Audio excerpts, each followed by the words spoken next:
Welcome to the Aerospace Advantage podcast. I'm your host, John Baum. Here on the Aerospace Advantage, we speak with leaders in the DoD, industry, and other subject matter experts to explore the intersection of strategy, operational concepts, technology, and policy when it comes to air and space power. So if you like learning about aerospace power, you are in the right place. To our regular listeners, welcome back. And if it's your first time here, thank you so much for joining us. As a reminder, if you like what you're hearing today, do us a favor and follow our show.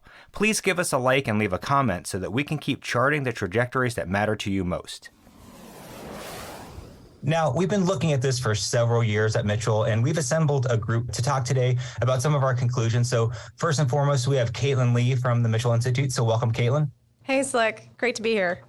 Great to have you. And also our very own Mark Gunzinger. Hey, great to be back on the podcast, Slick. Awesome. Well, Caitlin and Mark co-authored a recent Mitchell Institute study on the requirements for fielding autonomous drones for the Indo-Pacific theater. And also, we have two other experts who partnered with Caitlin and Gonzo on this report. We have Dr. Doug Meador with us. Hey there. And Doug is the Autonomous Collaborative Vehicles Portfolio Manager within AFRL's Aerospace Systems Directorate. And last but not least, we have Lieutenant Colonel Ryan SCUDS Slaughter, the lead for autonomous collaborative platforms in the Headquarters Strategy, Integration, and Requirements Directorate. So, SCUDS, welcome to the show. Hey, Slick, thanks. All right. So really appreciate having everybody here. And we just want to level this discussion right off the bat. Let's be really clear about what a drone swarm is and why an organization like the Air Force or the People's Liberation Army Air Force might find a drone swarm useful in theory. So Caitlin, you want to kick this off? Yeah, sure. Thanks, Slick. So, as you mentioned in the intro, we've seen some of these large masses of drones being used by both Russia and Ukraine in that conflict. And what those are, you could really kind of think about them as proto-swarms. Like they're individually operated, but the sum is greater than the parts. And by operating in these large numbers, they can sort of create targeting confusion and overwhelm an adversary. And so you can immediately start to see the military utility there. But you really can think of those as more like proto-swarms. These aren't sort of the full up swarm, the kind of sci-fi swarm that you think about from Ender's Game or the show Black Mirror, if you've seen that, where really what that is the drones are fully autonomous. They're thinking for themselves, they're interacting with each other, just like a swarm of killer bees. So the swarm can actually work faster than a human in that context, and it can and also get at that mass issue that the proto-swarms do. Really, though, that's the holy grail, is where you have those drone swarms operating sort of completely independently without human control. And that's really kind of where all this autonomy technology is eventually headed. And I think the reason that this is interesting from a military perspective is there's sort of four different things going on. First is, as I mentioned, if you have relatively autonomous drones, that really speeds up your decision making. You're not going back always to a human operator to get that input, that control input. And going fast is very important when you're dealing with an adversary that also has advanced technology and is looking to get inside your decision cycle. The second one I also sort of mentioned is overwhelming the adversary. You can really complicate the adversary's targeting calculus when you start to get at mass and when you think about drones. And then another reason that drone swarms are particularly interesting, where like they're operating independently, is that you can potentially really reduce burden on human operators. And so if you think about this in the context of a great power conflict where human capital is at a premium, there's potentially high combat attrition, anything you can do to automate processes or technology is going to reduce burden on aircrew. And then finally, again, in this high combat attrition scenario, drones can be especially useful, especially in large numbers, to reduce that risk to force, to preserve those air crews and those aircraft so that they can fight another day and sort of bring more capacity to the fight. And so those are just a few of the reasons I think that military technology is really headed in this direction of certainly bringing mass to the battle space with drones, but also looking increasingly to introduce a greater level of autonomy into these systems, and so that they can be not just sort of orienting themselves in the environment and acting, but also collaborating with other drones. Yeah, awesome. I really appreciate that overview. And Gonzo, I want to switch over to you for a second. In the big picture, can you tell us what kind of challenges we would expect to face in such a conflict with Russia or China? So we often hear a lot about anti-access area denial. So what is that, and how would that affect our ability to operate in a theater of war? Yeah, happy to pitch into that. The security environment in Europe and the Western Pacific today is very different than the more benign conditions of the 1990s that form part of DoD's rationale to hollow out its combat air forces and capabilities. And despite years of lip service paid to the rise of China, DoD continued to direct the services to size and shape their forces for regional conflicts with lesser rogue states like Iran and North Korea. Now, that finally changed when the 2018 National Defense Strategy established defeating Chinese aggression as DoD's new pacing threat. And that was a long overdue acknowledgement that the military modernization campaign that China began after Desert Storm has transformed the PLA into a peer adversary.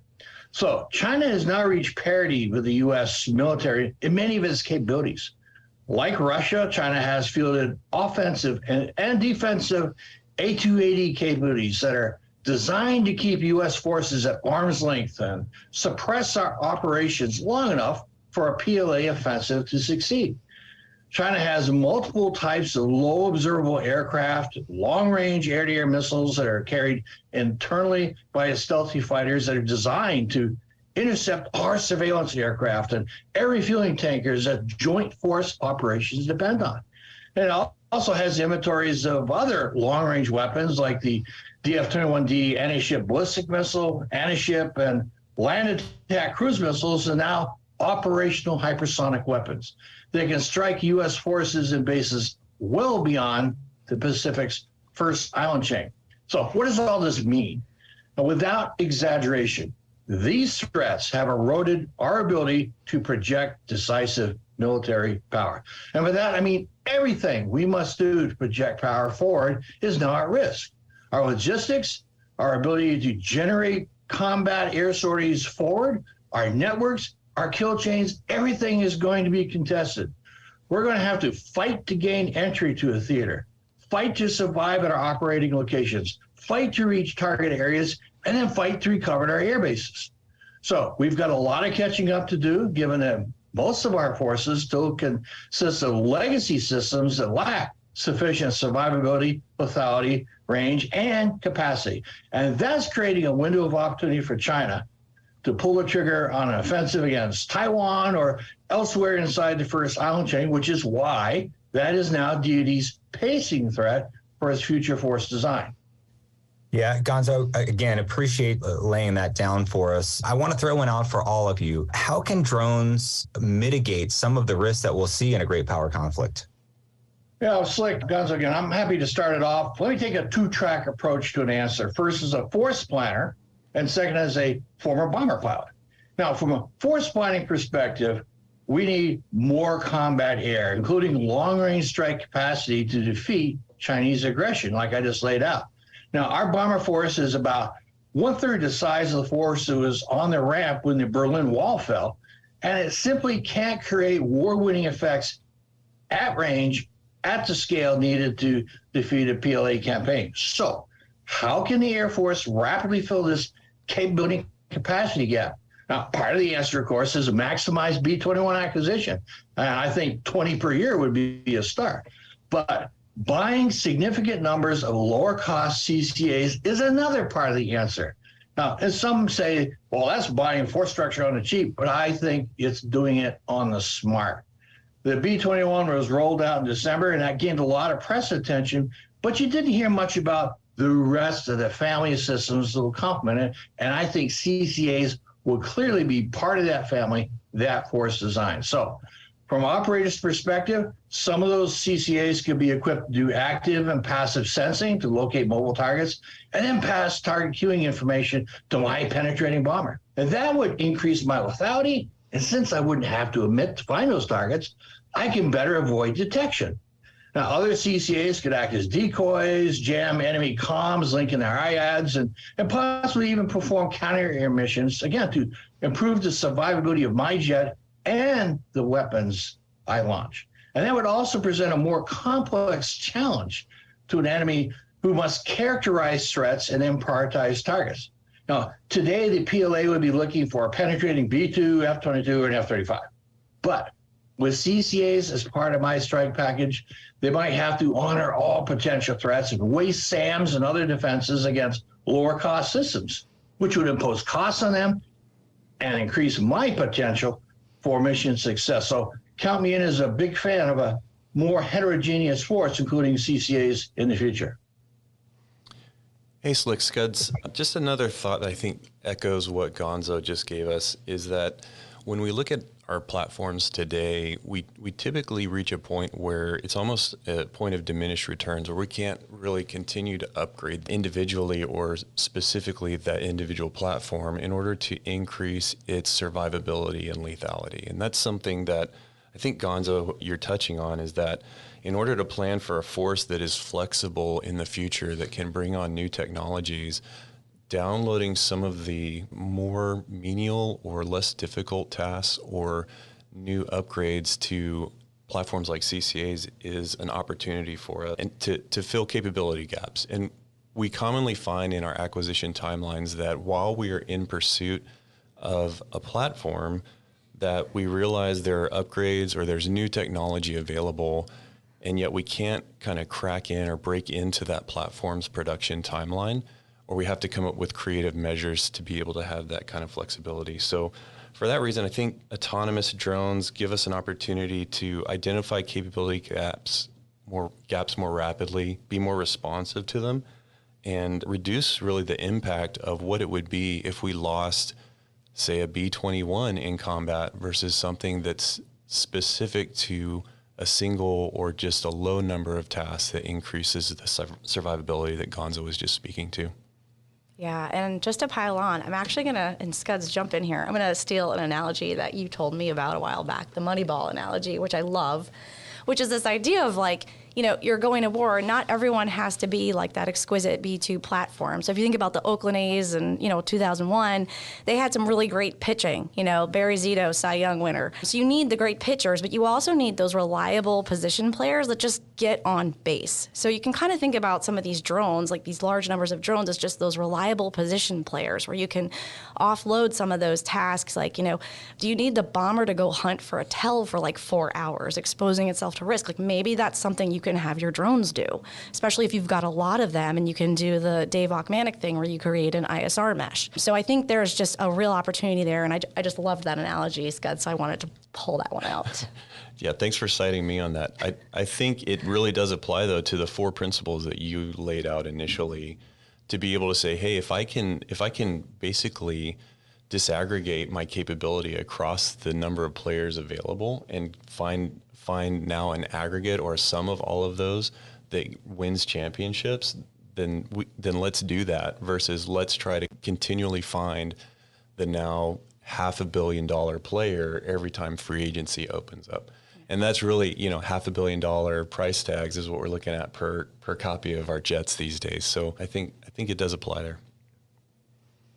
Yeah, that is really a great point, and I like the specificity in which we're going to execute some of these missions instead of just throwing the ultra expensive high end piece of equipment at the threat there. I do want to get to Dr. Meador in here. So Doug, you're the scientist. How far are these technologies from becoming a reality? I mean, is this science fiction or is this real?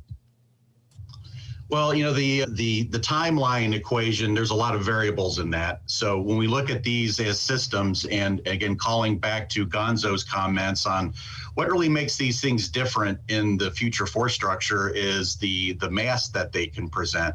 And that's really what's driving a lot of these technologies. And really that's what's driving the whole autonomy problem. So if we break down these systems into, it's 5 basic components. It's an air vehicle, it's an airframe, propulsion, and a power and thermal system and the other subsystems for it. That's something we can do today. We can't do it. What we're really working on here at AFRL is how do we make those things less expensive. So we're constantly working on bending that cost curve so we can get these down from 8-digit numbers down into 7-digit numbers. From a payload standpoint, we're looking at smaller form factors. These vehicles are logically, because we're going to be using lots of them and trying to keep them affordable, they're likely going to be smaller. So making that real effect that we're trying to deliver, whether it's a weapon or a sensor, fit into the form factors of these smaller vehicles, that's something else we're working on too. Networks and comm, again, a huge thing. But really the thing what we're getting at now is 2 very intertwined portions of the equation, and that's how do we integrate the human with these systems, and what is the autonomy and where is it going to go?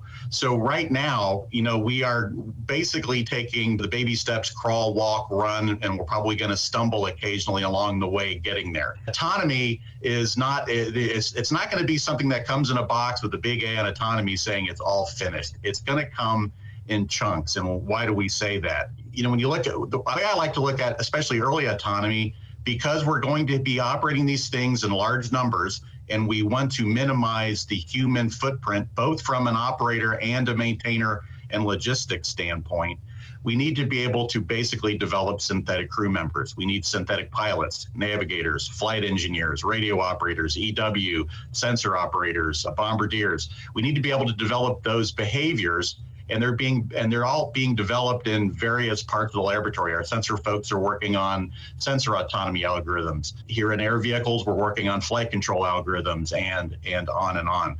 So really what we're trying to get at is where it's going to be a crawl, walk, run, where it's not unlike training a human crew member. We have to teach them how to operate the airplane first, then we can teach them how to employ it as a weapon system. So right now, programs like Skyborg, which has developed an autonomy course system, a backbone upon which we can add tactical behaviors, basically teach these systems to do new tactics and things like that. It gives us an opportunity to go out and do experimentation and testing with them, which will take a little while, but that's okay, because even if these systems were dropped on a RAM today at a fighter unit, it would take the combat air forces a little bit of time to learn how this impacts their tactics and how to operate these vehicles as teams. So what we're seeing on our end is it's probably going to be an incremental approach. They're going to gradually learn how to do things more and more, how to get in and out of airports, how to coordinate and stay separate from manned aircraft, and then continually work towards being able to do higher end tactics. And from a teaming standpoint, that also might follow a spectrum where early on, those who are controlling these, and maybe the better word is commanding them and minimizing the footprint, that might be from a ground control station, and it might be a number of vehicles. And then once we get that under us, maybe we'll move on to putting the ground control station on an airborne control station like an ABM. And then eventually passing off tactical and operational control to maybe a two-seat fighter and then a single-seat fighter. So it's going to be an incremental approach to get these. So can't give you an exact date, but know that we're in the early stages and making good progress, and these things will be a reality before you know it.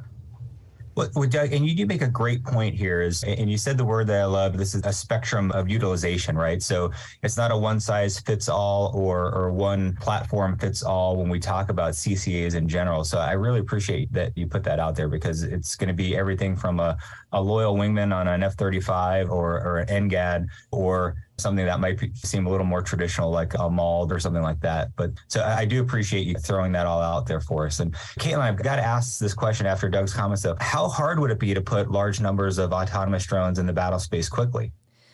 I think it's actually sort of super hard, and probably one of the most under-examined parts of sort of this question of how do we field large numbers of drones for combat operations. So if you think of like the popular depictions, there's just like infinite numbers of these drones like falling out the back of a C-130, or on the like that TV show I mentioned, Black Mirror, like there's these like drone bees that just swarm on this window pane just ready to go do bad stuff. And so it seems like it's sort of easy, but in reality, think about, as Gonzo talked about earlier, this is a really challenging combat environment that we're preparing for in both the Indo-Pacific and in Europe. And so one of the things, and I have to give credit here to RAND, which has been doing work on this for probably a decade now, it's like this idea of like, how do you actually operate aircraft and turn sorties under attack? And so RAND has this whole body of research called Combat Operations in Denied Environments. They just put out a really interesting perspective piece summarizing that work. But the key thing about that is they talk about how all of our weapon systems and people are going to have to basically withstand attacks, adapt to enemy adversary behavior, and continue generating sufficient combat power to achieve objectives, even though the enemy continues to adapt and attacks them. And so the real question is, how do you how do you generate these like drone swarms, masses, however they're controlled at scale while under attack? So the problem applies to all combat systems, but drones present both a real challenge because of the size of the potential force, but also an opportunity. And I think we're going to get into that more in a minute. But some of the things we'll need to think through are like, well, how long, how do the drones take off and land? Because that affects their turn time. What is the manning requirement? Like, do you need a crew chief? Like, what's the maintainer situation? What's the manpower requirement? Are the drones based in theater? Are they an inside force? And so do they have to be off runway so that they don't get attacked when the PLA targets are main operating bases? Or are they an outside force, which implies a much longer range for those drones? And these issues become particularly sharp, I think, in the Indo-Pacific because there are such long ranges. So even if you base your drones inside theater, you're still looking at needing to fly them a few hundred miles. Let's say you're in the Ryukyus. You've still got to sort of build drones that are capable enough to fly over water and operate at some range. So these drones also probably look a little bit different than some of the drones we've seen have such great success in Ukraine. These are not quadcopters that we're talking about. So I think some of these logistics issues and generating combat power under attack issues are things that we really need to explore. And it's a great moment to do it because we're kind of clean sheet designing these drones. Like, we can do this. We can design these drones in ways that are optimized to operate in these really contested environments. So in that way, it's a huge opportunity, and I'm looking forward to hearing more from SCUDS and Doug on sort of like how do we capitalize on that. Yeah, and you mentioned a bit to unpack it in what you mentioned, but of course the big thing that struck me in one of your comments of like dumping these things out of the back of a C-130, you go, well, okay, I don't think A2AD environment equals C-130, right? Yeah. So I really want to get to the point of if they're going to be the delivery method for this swarm drone scenario, now these drones have a really far way to go, as you mentioned. So I want to bring SCUDS in to really, let's start from the beginning here. So can you walk us through some of the logistics challenges that you're thinking about that are involved in simply getting these drones into theater on a relevant timeline? Yeah, absolutely, Slick. I'll start with this. Our branch that is working on autonomous drone development for the last 3 years has been about 50% aircraft maintainers. And so that is something that I think is unique by comparison to a lot of teams that are leading capability development with regards to air vehicles, because it is typically operators like myself or previous operators who have that experience and haven't spent their career worried about the logistics of getting into and out of theater. And we have a template in the Air Force that I think we've grown very used to, that we will have large main operating bases that we will be able to deploy our forces to in large numbers and kind of mass our forces in that sense. I don't want to talk about main operating bases right now, but when you, as you pointed out, Kayla, when you look at the Pacific Theater, the scale and the lack of ability to have those main operating bases are real factors that have to be considered in the design of our air vehicles going forward. So that, I think, is the first thing to look at, is what are the design elements that we can consider in our air vehicles that account for the distances associated with the Pacific Theater. We're doing a lot of that, and that'll play into what runways may or may not be available, i.e., can we get away from an 8,000 to 10,000 foot runway dynamic? And we think we can with uncrewed systems, because the uncrewed systems we've been able to field, even those with longer ranges, are able to use runways that are much shorter. And that will start to open up opportunities. There are other design elements that could take into account pre-positioning. For example, if you have a mission set that requires a large number really fast, then maybe you pre-position those in a coffin or storage container, and you have the design element of this needs to have a shelf life in a tropical environment for 10 years with very minimal interaction from a maintainer or a logistician that's going to make sure that that system needs to be ready with minimal input or interaction from a maintainer that would need to make sure that that system is available when called upon. So we're going to have a theme, or we've experienced a theme in our autonomous capability development, that there are spectrums to a lot of things that don't typically get considered when you look at some of our major aircraft acquisition programs. And so the spectrum of deployability, the spectrum of containerability or pre-positionability to make up words on the spot, we're taking a look at all of those, and we think we're making some headway with our industry partners that have suggested if we can be different than the way we've been for the past few decades, that there's an opportunity there. So I think that's kind of the first part. Let's look at design elements of the air vehicles. The next part is, you brought up the Ryukyus. We don't have a lot of real estate that is U.S. real estate in theater, right? And so we're very reliant upon our relationships with our allies and partners in theater. And I don't think the dynamic fundamentally will be different when it comes to, can we pre-position, or can we count on being able to leverage your nation when we need to? It's going to be the same type of negotiations with the added factor of, now we want to put drones into your country, and that just brings upon kind of the policy questions and really the discomfort that folks have with, this is unmanned. If everything goes wrong, there's no one there to stop it or to fix it. And so there's going to be an education piece that couples that policy as well. Yeah, I totally agree. I mean, we're really going to have to break a lot of traditional paradigms of a runway from a main operating base or forward operating base, et cetera. You touched on something that I wanted to bring Doug in on. And Doug, can you talk about the design implications of basing autonomous drones at locations like with big runways versus a more austere location? Well, we've actually been looking at that problem from the spectrum as you've described it, all the way from 8,000 foot typical military grade runway down to zero takeoff length, and looking, and there are trades there, and that's what's important. Obviously, the implications are the disadvantages that trade makes. Is that juice worth the squeeze? So starting off with, a lot of people have seen the work we did with Kratos building the XQ-58. That was part of our portfolio. That aircraft is rocket launch and parachute recovered. That is a great option for certain missions, and you can definitely hide those in a variety of places and launch and recover them and have a fairly good sense of security. However, turning an aircraft by putting rockets on it and repacking its parachute and things like that, that's gonna inhibit turn time just a little bit. Could we turn an aircraft like that pretty fast? Absolutely. Would it be as fast as a typical conventionally geared aircraft? I don't think so. We're also looking at, if you want to get off of a austere runway, whether that is a unimproved surface or whether it's merely a much, much shorter runway than we typically operate from, maybe 3,000 to 4,000 feet, or maybe it's even a highway. Think what some of our plans were in Europe, launching and recovering A-10s or Harriers from the Autobahn. That is something we can do too, but the implications there are, in order to get off of a short runway and to land on a short runway as well, is you have to really lean on high lift and high thrust.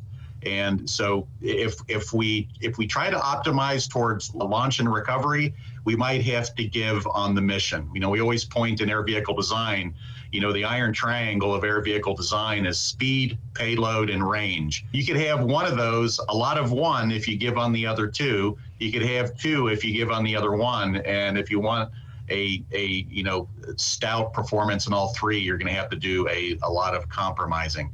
So that's the decision that has to be made, is really, what is the CONOP going to look like? Where are we going to operate these from? And then maybe certain missions would be more amenable to certain things. So for example, an ISR aircraft that may be a little more stood off, maybe we can put a bigger wing on that gives it better endurance, but also gives it better low-speed performance to get on and off of a short runway. But an aircraft that might be a maneuvering vehicle with a smaller wing and a higher loading factor, that might be something that we'd have to go the thrust route to get it on and off from a short runway. So that's the design implication. I think one conversation that we haven't really quite started yet is the procedural or cultural implication of launching these aircraft, particularly in austere locations. And where I'm going at with that is, we basically define runway length requirements based on accelerating to an engine failure speed, a critical engine failure, and decelerating to a stop. If you are operating a relatively low-cost aircraft in a forward posture, do we really need that ability to get the aircraft stopped? Or is it worth it to possibly occasionally lose an aircraft to a system failure like that and only use the runway we absolutely need to get off the ground. Maybe we can back off on some of the conservatism that we have had to use because of our aircraft are both expensive and have humans in it. That's a procedural thing that's probably part of the future equation of how we determine how we design these aircraft and how we actually employ them and deploy them.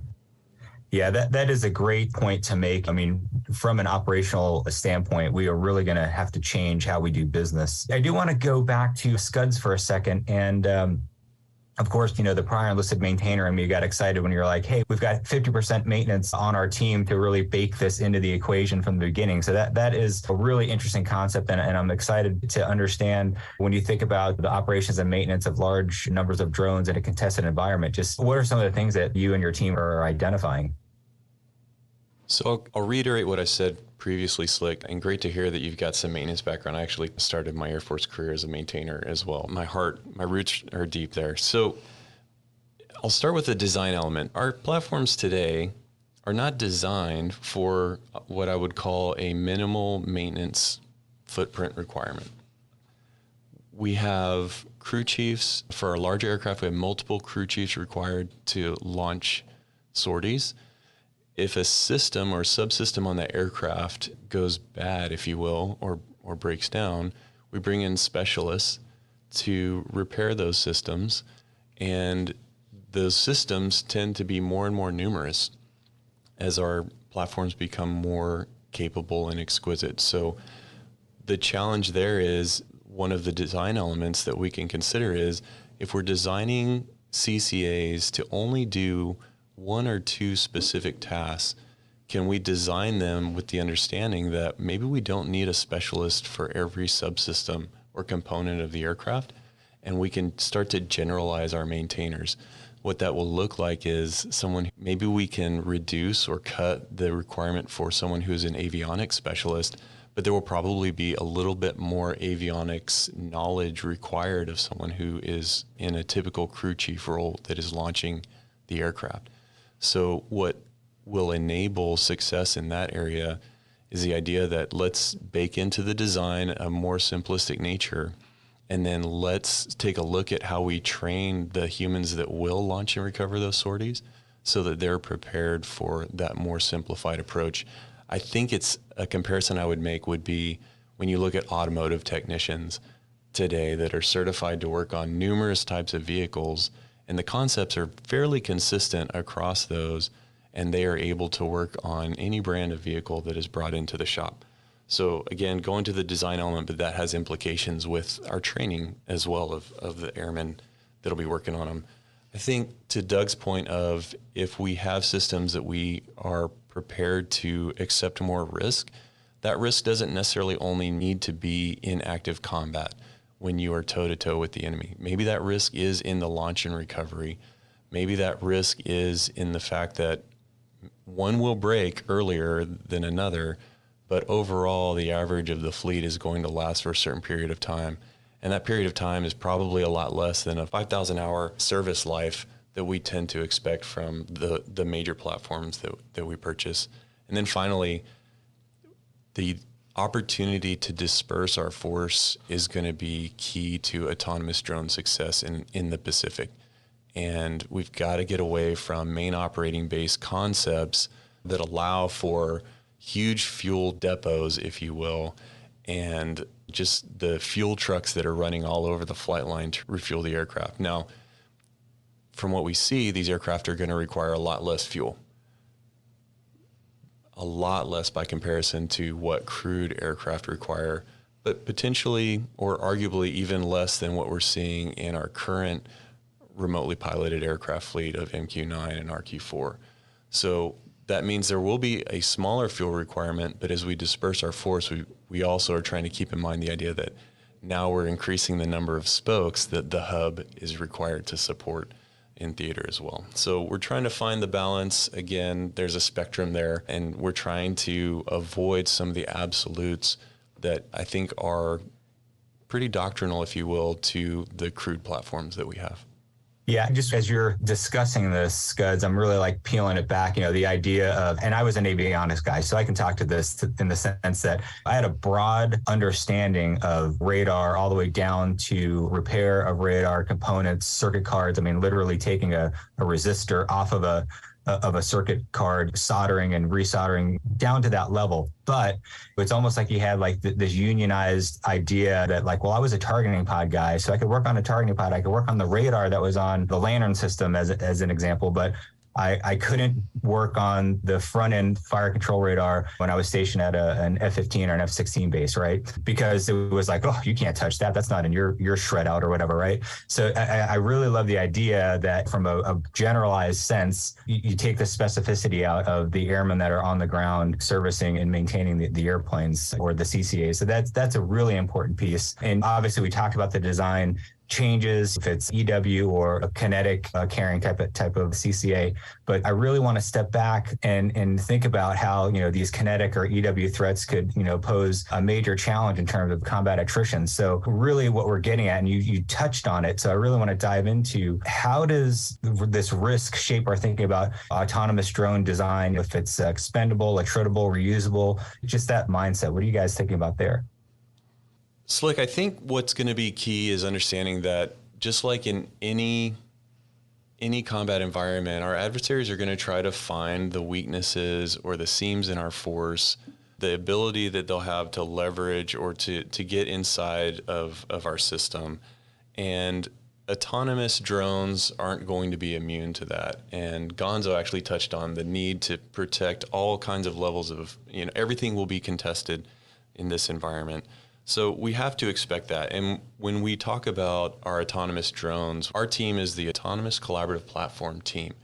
So the collaboration is going to ride on a network across the system, and that's going to require some protected communication for them. So it'll be important for us to make sure that all of that security is in place. With regards to the kinetic challenges, I think I'm echoing again what Gonzo stated in the opening, is that if we have less expensive systems that are starting to get into an enemy's defense structure and they have to be targeted because the enemy doesn't know if that is the key node in the system or not, and we force them to start to expend their weaponry on these systems, then again, that will be a win every time the B-21 or NGAD is in a fight and loses one of its CCA wingmen at that point. There's some defense and dispersal and maneuverability that our Agile Combat Employment Doctrine is developing that's going to be key. I think it'll be really difficult for anyone to deny all communications all the time. So I think we can make a safe assumption that no one's going to be able to completely black us out if we continue down this path that we're on for development. With autonomous drones, there absolutely is an opportunity for us to look at how we spread risk across the force and how we download some of that risk. And so I'm going to go back here, Slick, to one thing. In my first maintenance assignment, was actually the avionics back shop flight commander. So I know exactly what you're talking about because we had airmen who were allowed to work on the Lantern targeting and navigation system. We had airmen that could work on the EW pod for the F-16, and we had airmen that could work on some of the other avionics components in the back shop. And it was at times frustrating because I could see the capability that they had, but they weren't to be able to understand what each of the different shops were doing. But because of the training structure, and really that was, I'm going to assume, was based on the need for specialists to understand the system at such an in-depth level, there wasn't an ability to cross-flow those airmen, say, from the Lantern shop to the EW pod shop. They were very stovepiped in that. And it's because those systems were designed to be that difficult to work on. With autonomous drones and the components we put on, we have to be deliberate about making sure that those systems are simpler. From what I can tell, there is a lot out there that has been done that hasn't been incorporated into our Air Force to be able to do that with regards to our aircraft. And so I think what we're advocating for is for our industry partners, and really the team at AFRL is doing a good job from what I've seen, of saying you've got to bring down the complexity, because this is how it's going to be a capability in the future for us. So what that yields, if you will, is an idea that, okay, the system is simpler. It will arguably be less expensive dollar-wise, and it will be less costly to the force if it is lost in combat or lost in any other scenario. So if we can do that, then we start to find ourselves between the exquisite B-21 and F-35 and NGAD platforms and the expendable single-use weapons that we have. And we have this spot that we call the risk tolerance or attritable space that we're exploring. And so being able to work with that spectrum has allowed us to consider a lot of those, as I previously advocated, design elements that are different from what we're used to today. We're not trying to guarantee that a human comes home, but we're also not trying to lose these every time, because we believe that if an enemy decides not to shoot them down, they will have continued value to the force. Gunzo here. Let me amplify something as SCUDS said, and I agree with what you said, SCUDS. There's been a lot of focus on expendable, attritable, reusable. What do they cost? What do they cost? And I think that's the wrong question. To me, it's what kind of new operating concepts will open up because we have these capabilities? How can we do things we do today even better because we have them? What can we do with these that we can't do today? And what haven't we even thought of today in the way of how we operate? So if I can have a couple of critical CCAs and say, okay, we're in a threat situation, I'm going to command you two CCAs to go out and die to guarantee mission success and that my bomber will get home, great. But that's the way I look at it. Think of it through operations, the operational concepts that these things could empower, and then we can talk about costs and what the bounds on that are for each of those. Gonzo, I could not agree more. And I got to tell you that I'm not a cynic at heart, but after years in a fighter squadron, I've learned the skill set pretty well. But two things for you. I mean, number one, you hope that the OPR for the captain is not executed a mission and brought home all of his CCAs with zero losses, right? Like, because if we don't push the envelope and be able to throw proverbial blue 4 out there inside of MAR to execute the high threat tactic, then we're not going to utilize these things correctly. We're going to get bogged down in the wrong thing. So I agree with you that the mindset needs to be, yeah, we're not buying these things to be a throwaway scenario, but we're also not holding it against the flight lead or the mission commander if they lose something, because that's the whole point of this. But Gonzo, I do want to throw one question at you. How does this affect the industrial base overall? Yeah, let me tick off just a few quick thoughts. First, I think we all agree the Air Force needs CCAs at scale, not in small handfuls. So we'll give it to penetrating ISR, jamming, decoy, counter-air, and other capacity it lacks today. Second, multiple variants of less complex, lower cost CCAs that are modular, based on open systems architecture, and other innovations can help reduce their costs, as you said, SCUDS. And the logistics required to sustain their operations could be reduced as well. And more to the point, it can improve defense industry's ability to rapidly iterate new models with technologies that are maturing, software, and even major components. Third, these CCA attributes could open up opportunities for more vendors to produce them and at the scale the Air Force needs. And that could increase competition and the pace of innovation, as well as create a more resilient industrial base with the capacity to surge production. So attrition in a war with China will be far greater than anything we've experienced since the Cold War. And our force structure doesn't have a real attrition reserve. And plus, a conflict with China might not be short. So we can't really surge production of F-35s, B-21s, and NGADs of other high-end systems. But we could possibly do that with CCAs, and that can be part of the solution for mitigating risk of attrition. And finally, CCA technologies, AI, other software, sharing that with some of our closest allies could help with all these challenges. Specifically, I'm thinking of sharing with Australia, Japan, and the UK, who could also produce these CCAs, which would increase, from an ally perspective, our surge production capacity. What are our adversaries doing about drone swarm technology, and how should that play into our decision making? We have every indication that countries like China in particular are exploring. They've made artificial intelligence development a top priority, and we've seen lots of patents come out and other evidence that they are working on swarm technology, and particularly on different concepts to launch large numbers of drone swarms. And so this is clearly something that the adversary is working on, and not that is necessarily the raison d'etre for us then to go pursue the very same technology. But one of the things we do have to think about is that this AI-driven approach to drone technology is going to speed up decision cycles for our adversaries. And so one of the things we need to be thinking about is how do we maintain our decision advantage? And I do think that putting more autonomy into our aircraft and operating them in large numbers to make decisions more complicated for the adversary is a really important way to get after that problem. Yeah, I could not agree with you more. And I really appreciate everybody's insight today. Gonzo, Caitlin, congratulations for completing the paper. And I just want to say again, thanks so much. No, thanks for having me. I enjoyed it. Thanks for having me here. Really a pleasure to work with the Mitchell Institute and to be able to advocate for this. Thanks, Slick. This was fun. See you next time, Slick. With that, I'd like to extend a big thank you to our guests for joining in today's discussion. I'd also like to extend a big thank you to our listeners for your continued support and for tuning in to today's show. If you like what you've heard today, don't forget to hit that like button and follow or subscribe to the Aerospace Advantage. You can also leave a comment to let us know what you think about our show or areas you think we should explore further.